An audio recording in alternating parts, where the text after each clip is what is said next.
A quiet hotel in Minnesota suddenly became a global headline. This story didn't start from a protest. It didn't start from a riot. It started with room reservation. Yes, hotel rooms. You're watching Times XP. My name is Rithi Athri, and what just happened next? It became something much, much bigger. Welcome to the Hampton Inn in Lakeville, Minnesota. It's a very normal hotel on a quiet street. Four Indian American partners bought it last year for $15 million. A big investment, a big dream. Well, their names are now part of the story. Paramjeet Singh, Amandeep Handal, Karandeep Nagra, and Mohinderjeet Kaur. This wasn't just any business news, it became political drama. Let me narrate the incident that ignited it all. Federal immigration agents working for ICE, US Immigration and Custom Enforcement, tried to book normal rooms at this particular hotel. They used official government emails, they even used government ratings as well.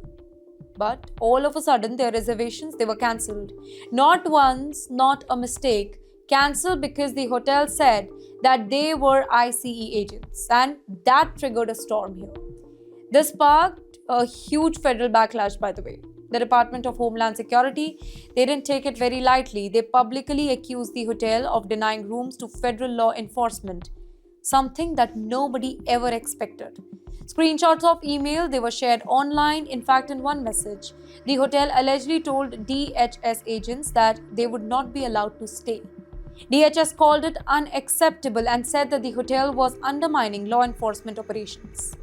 But you know what's the bigger picture here? A few simple details turned this into a national debate. A major US law enforcement agency was told no rooms. That hotel is under Hilton brand, one of America's biggest hotel chains. And its new owners, they are Indian Americans. All of a sudden, this is not just a hotel story. This is about politics, it's about identity and division. In the meantime, Hilton's response, it wasn't us. Yeah, that kind.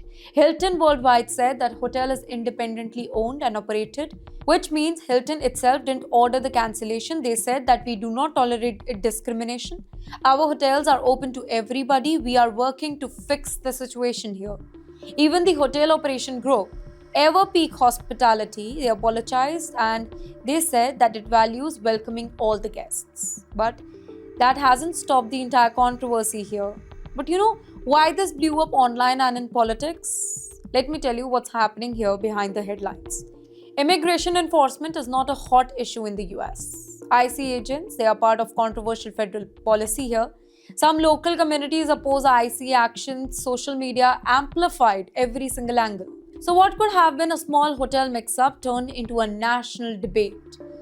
But here is the real human side of the story. People online, they are split. Some applaud refusal to host IC agents. Others, they condemn as it is unpatriotic or maybe unlawful. Hilton stock even dipped following the controversy. Be it employees, travelers, immigration advocates, they are all weighing in. So, here's what we know so far. DHS is watching closely. The hotel, it has apologized and is trying to fix the things. Hilton insists that its doors are open to everybody, but this particular debate, it is not over.